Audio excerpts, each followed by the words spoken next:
So we started off, Odd City was talking to us about perfect vision.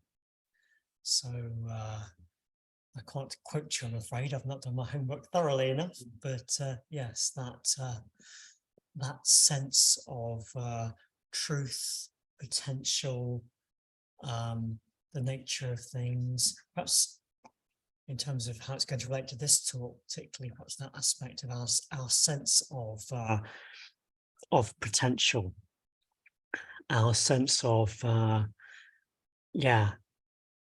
nature of consciousness as its ability to grow and unfold and become awakened. And in contrast, our everyday state and the nature of that and the path between.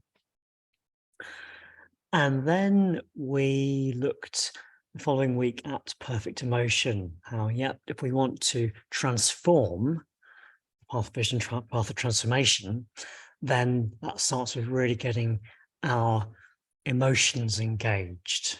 So we're looking at that. Amrachandra was guiding us into that. And then last week, we started getting, in a sense, more practical, venturing into the territory of ethics, which is I suppose you could say perfect emotion is in that territory too. It's about transforming the mind. And then last week, transforming speech. And now, and also next week, is going to be about transforming action.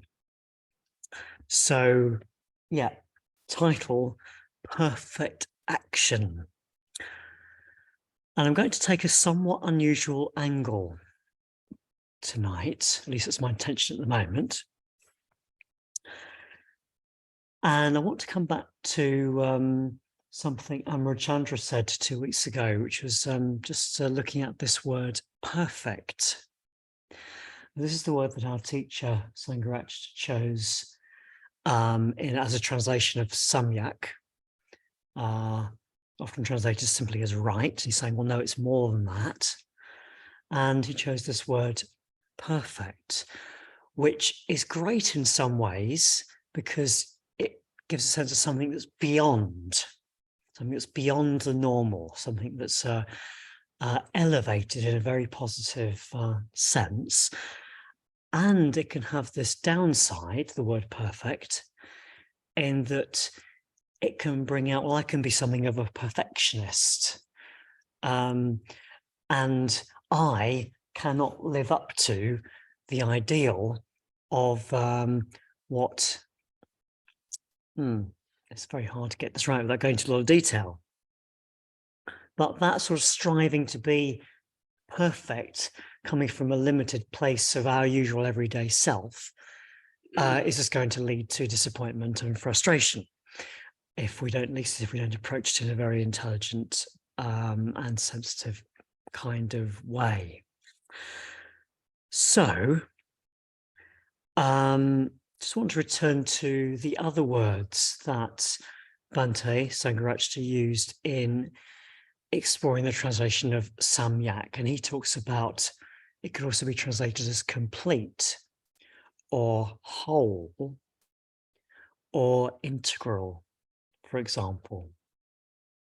And this actually connects very nicely to something he says at the end of this book, which the series is based on, which comes from a series of lectures that he gave. And the one on perfect action, he concludes by talking about what he calls total action. So this is the kind of angle I want to take looking at perfect action tonight. So total action. So acting from the whole of us or from more of us. So there's more of us involved in what we're doing. So that's what I want to look at. And he makes the point that often when we're actually, there's probably a little quote in here. Yeah, he says, most people are too divided, too fragmented to act with the whole of themselves. Almost all the time we act with only a part of ourselves. When you go to the office or to the factory, a little bit dated, do you put yourself wholeheartedly into your work there? I think not. You might put quite a large slice of your energy into it, but quite a large slice remains at home or is tied up elsewhere. You do not do your work with the whole of yourself. You do not give it your full attention, interest, and enthusiasm. There is something left out or left over so that we are all the time acting with only part of ourselves. Now, according to what your work is and your relationship with it, at least that last sentence is more broad, what he's talking about. That may not ring entirely true, but I think as we go into this, you'll see that actually total action is a very high ideal indeed. So let's look a bit at what you might call, well, he uses the word fragmented there, sort of fragmented action. What might that be? Well, yeah, what's it like if we don't put ourselves wholeheartedly into what we're doing? So this is something that's probably very familiar with us from meditation. You know, we're wanting to sit there, we're wanting to do the mindfulness of breathing, and but actually other parts of us, other parts of our mind, other currents of energy are actually haven't quite bought into doing this meditation right now, and would rather be thinking about, you know, our work project or what we're going to be doing tomorrow, or discomfort in some part of the body, or whatever it is. So our mind kind of gets fragmented. Part of us wants to meditate and part of us wants to do something else. And of course, this can happen in other spheres of our life as well, like communication. I mean, I know that sometimes if I'm talking to somebody, I'm completely there and completely giving them my full attention, at least relatively fully there. But actually more often I might be just, maybe a good part of me there is there, but another bit is a bit preoccupied. And sometimes actually I'm not really that with it at all. My energy, my attention, my being, if you like, is kind of fragmented. It's kind of divided. And the first thing I want to draw out about this is it's not a very satisfying state. That state of being fragmented by what you're doing, you're not fully into it, is not a very satisfying state. Now, to the extent to which it's not satisfying, of course, depends upon the extent to which we're fragmented. You know, a meditation which we're relatively into, you know, there's a bit of wandering mind, but actually on the whole, we're fairly there, at least some of the time. That's fairly satisfying.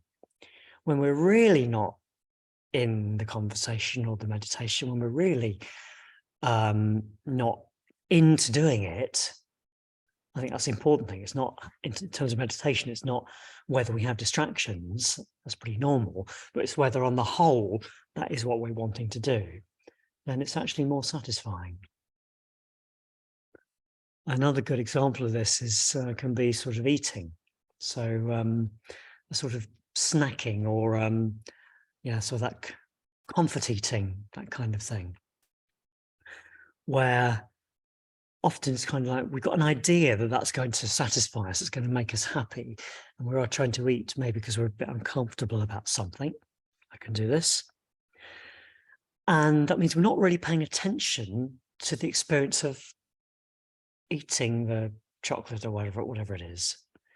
And that means it's not actually that satisfying, so we want more.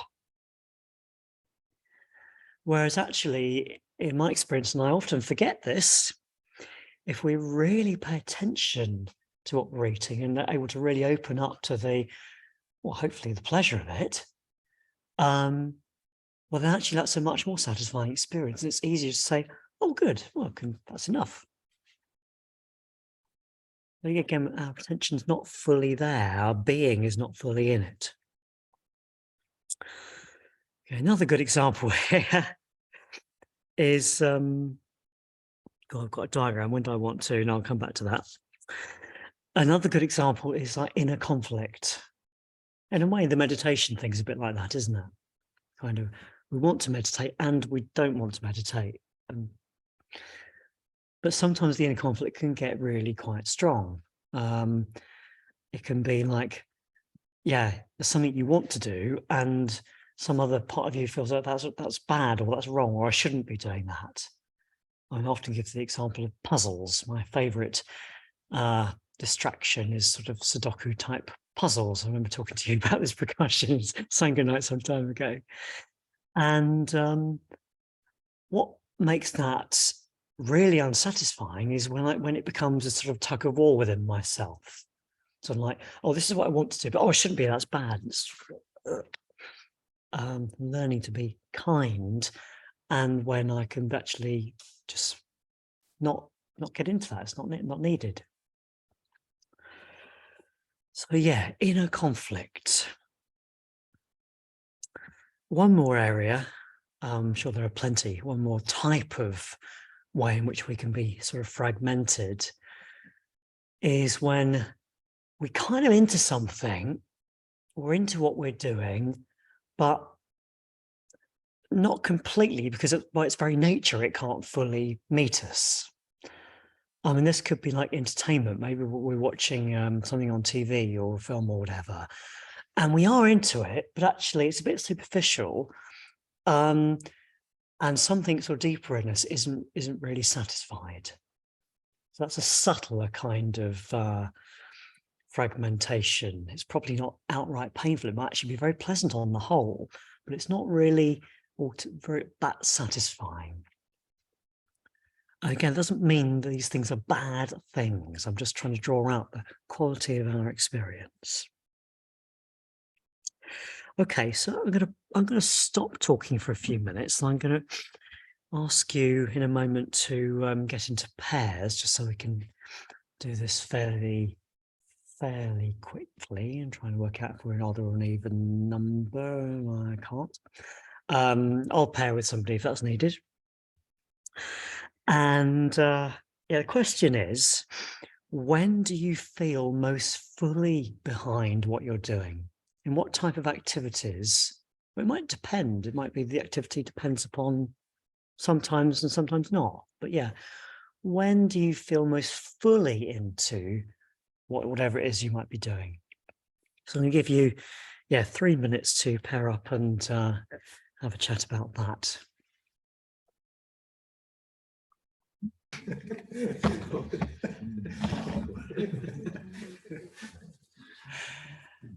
Great. Let's just have a few examples if people are willing to share in the whole group. Anyone got anything to share with the whole group? We both agreed on cooking. Cooking. Yeah. So you're really into it. Do you know what makes that something that you're really into? Either of you. For me, I find myself I'll always know what I'm going to have at lunch or dinner. So the cooking, if I am going to have a meal, even if it's something simple like tonight I had an omelette, I'll know maybe even the night before, and then I might put the stuff out ready on the counter for later. So when I pass in and out of the kitchen, it's there. So the thing is, it's an activity that's not just in the moment before the, it just, I don't know, just really deeply satisfying. Okay, yeah. But somehow that's something that you're just wanting to give yourself fully to, as it were. I mean, you're kind of looking after yourself, aren't you? And very much that. so. And I imagine that's a key part of it. Cooking is an act of love if it's done in the right spirit, isn't it? Towards whoever's going to be eating, even if it's just oneself. Yeah, thank you. Anything else, anybody? Painting and drawing. Mm. I'm an artist, so and I'm involved in that, totally, completely, it's total action for me. Yeah, Completely yeah. engaged. Occasionally I've got radio for on, but sort of mostly I'm just there with my cup of coffee and I'm digging into it. Yeah. Yeah, thank you, Sadaraj. Do you have a sense of why you're deeply? I mean, this is an impossible question to ask. But, Well, I don't know what Buddhist does, so I was engaged from that point of view. Getting it right on the canvas is so consuming that I don't really have any time for anything else. yeah, it's also sort of deeply important to you to just Yeah. do. I say do your best sounds like achieving a goal, but okay. Well, I'm sure there's plenty of examples, and maybe there are many of them are sort of a meditative sort of nature. Yeah, David, I'm talking about communication, and it's something else, another context in which one can just feel very present and absorbed, or I'm saying sometimes less so because there's something else that's preoccupying me, or wanting to say the right thing, or something like that, which is a different coming from a different place. Okay. Yeah.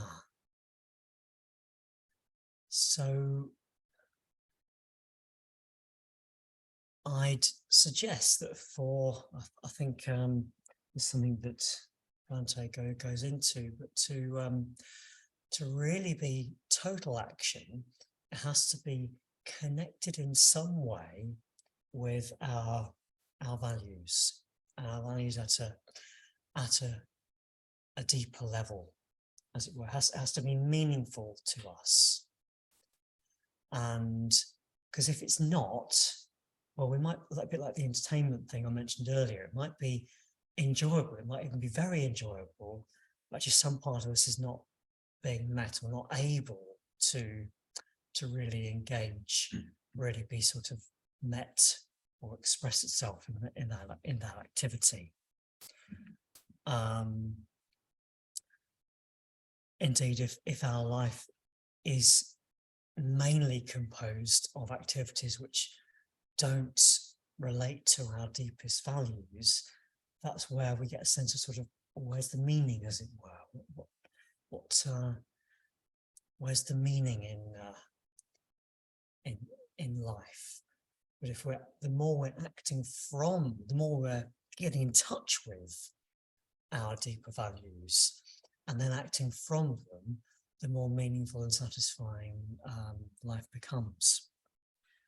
So speaking for myself, going back, 25 odd years, I was in academia, and I got very involved in Buddhism and Buddhist practice and so on, and I increasingly felt a kind of a tension between the two. It's not that they were sort of fundamentally incompatible exactly, but that I couldn't do both properly, as it were. I couldn't do anything anywhere close to total action if I was going to pursue both of those, really. So it felt like a choice, and well, I chose to live a more Dharma life, and I have no regrets about that at all. I enjoyed my academic work, and I'm not, by the way, saying that academia is any sense of wrong, or anyone here who is an academic should stop. I don't mean that. But for me, it was like it wasn't what my heart wanted, actually. There was some enjoyment and some little measure of satisfaction in my academic work. It wasn't totally devoid of meaning, but it didn't really have enough of that. So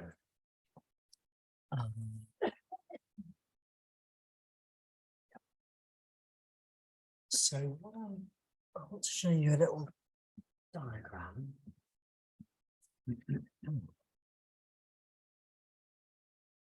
I don't know how much this will actually communicate, but it's like, okay, that's what.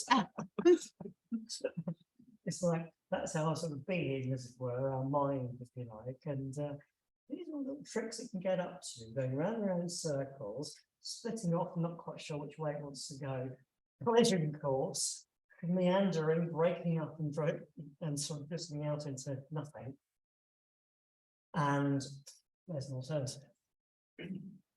Energy just going towards something that really matters to us, because this is a metaphor, but it comes from our core, if you like. Yeah. Now, actually, this is a limited metaphor because I've drawn that as a somewhat solid thing. And of course, our core is not that at all. It's something much more mysterious and not really separate from the world around us. But so it's a limited image from that point of view. Our core is more open to the world around us than the rest of our being is actually. In a way, it's the outer line that should be the barrier, and the inner one should be diffuse, but that requires a three-dimensional image, I think. Okay. So there's a question then. So how do we learn to, well, it's tuning into that core, which I haven't really got time to go into, but it'll come out a bit, I think. And then letting it find expression. How do we do that? How do we let our life be lived more from our deeper values? I mean, this is about integration in a way. That's another word that we could use here. Integration at a deep level. So yeah, how do we do this? Well, I'm reminded in reflecting on this of the Metabhavana, and that one way of practicing the Metabhavana, of course, is with phrases, isn't it? It's like, may you be well, may you be happy. And, you know, the instruction there is not just to say those words, but to see, you know, may you be well, may you be well, may you be well. It's to look for the resonance. May you be well. Oh yeah, there is something there that sort of, I'm pointing here because that's often where I feel it. The core, the heart. Something that does want that person to do well. It might just be a little glimmer, and give that attention.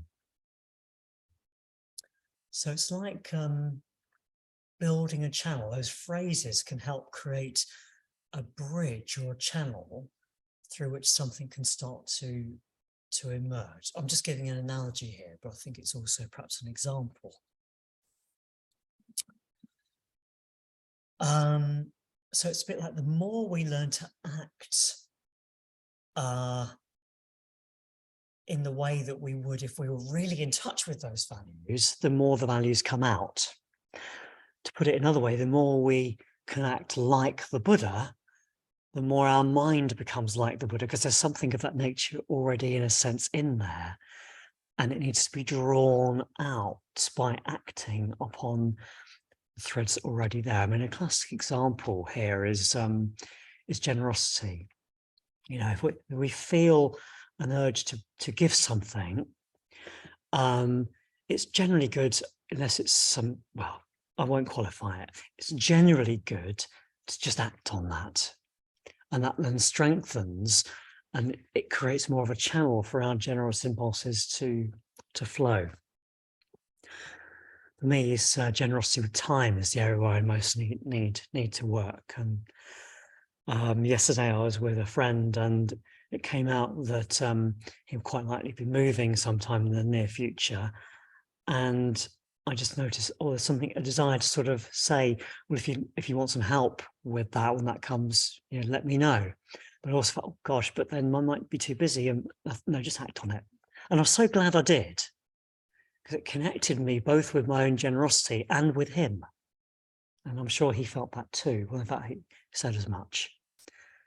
So yeah, acting on what's positive. I'll move along, I'm getting behind. And when we go against what's positive, we feel that. We can talk about remorse. Sometimes we use the word shame, but that can have other connotations. I'll stick with remorse in Buddhism. if we act in a way which actually is against what our instincts tell us is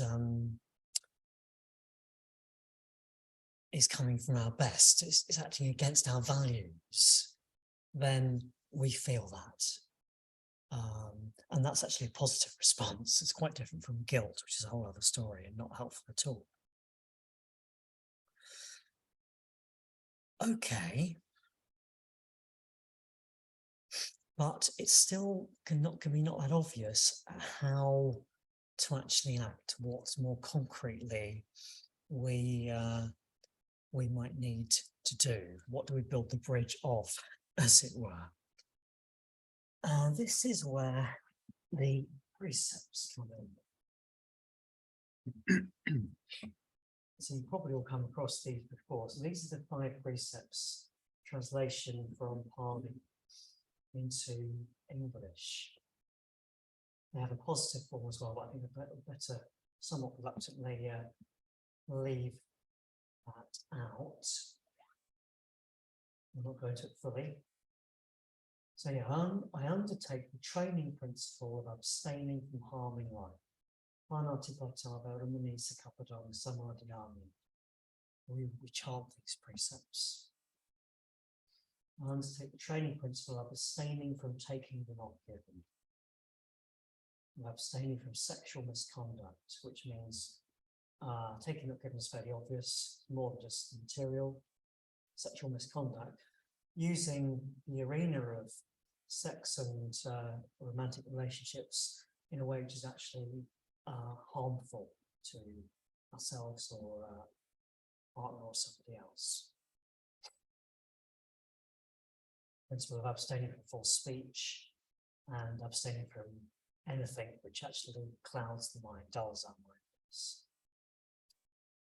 So obviously we were looking at speech last week and filling out this one into 4 speech precepts, which are the ones which we take as ordinaries. And you can also fill out this one to 3 mind precepts. But we're looking at action, particularly body, as it were, so the first 3 today. And in a way, you only need to look at the first one because that covers everything. Abstaining from harming, causing harm, if you like, harming living beings. Yeah. So, yeah, and when we harm others, just to make that connection with what I was already saying, when we act in a way that harms others, even in a way that harms ourselves, we're going against some sort of a deep instinct that says, that sort of actually wants to do the opposite of that, wants to love, if you like, wants to connect and give and feel connected, and act from that sense of relationship with others. So harming goes against that, and we feel that, maybe subtly, maybe really strongly, depending on how we've acted. Okay, moving on. So a very important point here is that these are not rules. So they're not commandments or rules. It says the training principle, I undertake choice, the training principle of abstaining from harming life, say. So it's a training principle. Again, we can come back to that image of a channel, training that current of our deeper nature to find expression in the world. Something we learn how to do, how to build that channel. We're going to get it wrong. Those other currents of energy are going to come in. That worrying about finding the right thing to say, or actually, getting angry about the conversation earlier, so that we're not in our meditation. These things are going to happen. So, yeah, it's a training principle. We keep learning how to sort of do it better, how to let those deeper energies, so to speak, flow more fully in whatever situation we're in. And it's so easy to turn these principles into rules. I think as human beings, we like to have easy answers. We like to have a set of rules is, in a certain sense, easier. Subhadramati, in her fantastic book, Not About Being Good, says when she realized that these are not rules, but training principles, firstly thought, how liberating, and then thought, how challenging. Because that means we're responsible for figuring it out ourselves. I mean, not, still with dialogue, perhaps with others, but nevertheless, we have a responsibility here. We can't just take a simple set of rules, and we can get attached to our own rules. I mean, one for me in the past has been not flying. I care about the impact that having on the natural world, and not trying to avoid flying is one way of doing that. And it's a sound principle. If I turn it into a rule, then I can condemn others or myself if circumstances are such that, or maybe the desire is such that they are. So the principle is non-harm, and that includes whoever it is who's acting in a way that I disapprove of, because I've latched onto this rule. Doesn't mean that what they do is okay, but the principle is the principle. Okay. So, yeah, total action then, the jolly high ideal. Yeah, coming from this, our deepest values, our core, our potential, and these principles as ways of kind of guiding us towards that.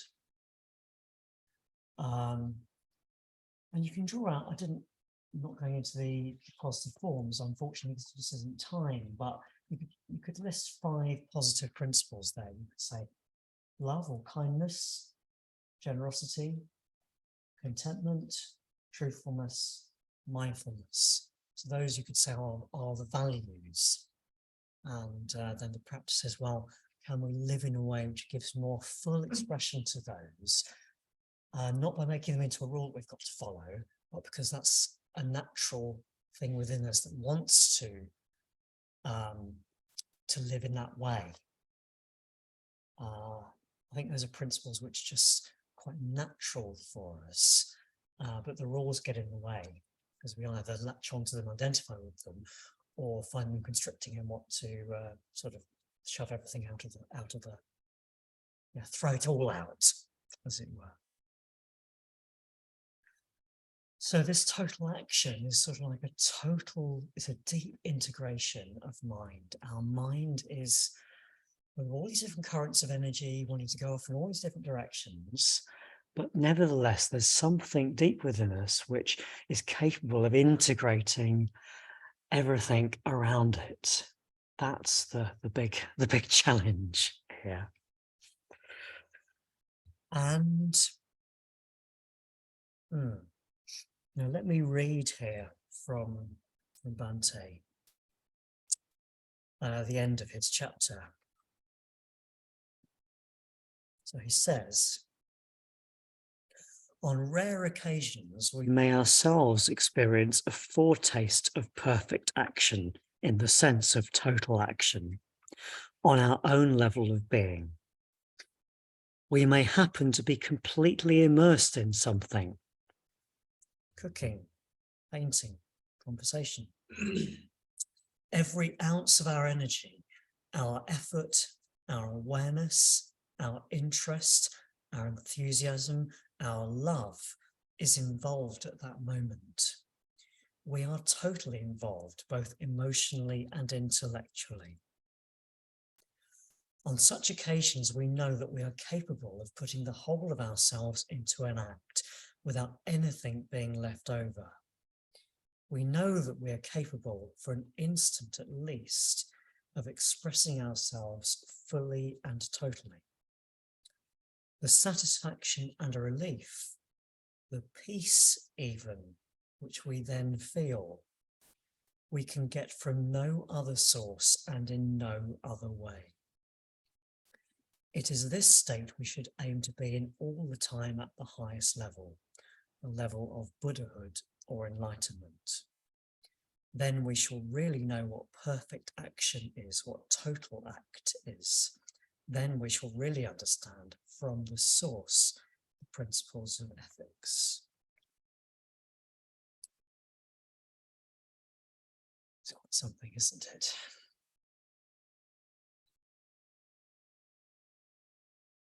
So just before I wrap up, on the shrine here, I've put an image of Amoga City. You may not be able to see it very well. Come a look later. Amoga City is also up there on the first circle there. He's the green Buddha, and yeah, his name means unobstructed success. It's quite a name. Well, that's one translation of it. And he has a wisdom who incidentally is connected with the figure of Green Tara. In a way, she is that wisdom. His wisdom is called the all-accomplishing wisdom. It's like if you can see things in this way, then yeah, in a way, nothing can, like perhaps completely literal, but in spirit, nothing can get in your way. Because you're just totally and utterly from the absolute core, from the depths behind what you're doing. And the wisdom is there behind it. The awareness, the love. And Amoga City's mudra is like this. And it's the mudra of fearlessness. I'm not going to say anything about that, as I haven't given it any thought, but I think it suggests something. This total action is connected with fearlessness. So that's quite a lot perhaps to digest. So looking at, yeah, seeing perfect action in terms of total action. How the mind can so easily be fragmented, inner conflicts, not being totally behind something or it not speaking to our values. And in contrast, sometimes we are, at least relatively speaking, really into something. But for our actions to really be meaningful, they need to be related to our core values, as it were, and the precepts as a framework that can help those values find expression, building a channel for the energy within those to flow, to find expression.